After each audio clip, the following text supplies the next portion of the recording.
從戰後，街裏眾多飢餓眼睛，家中滿淚涕，只有失學進步驟停。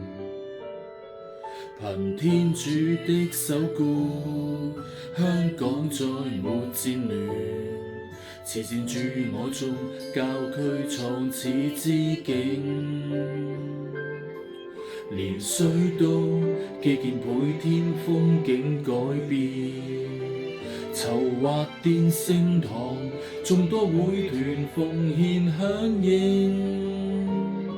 主愛現城市內，弱勢得到愛護，可知有信仰覓尋到你生命。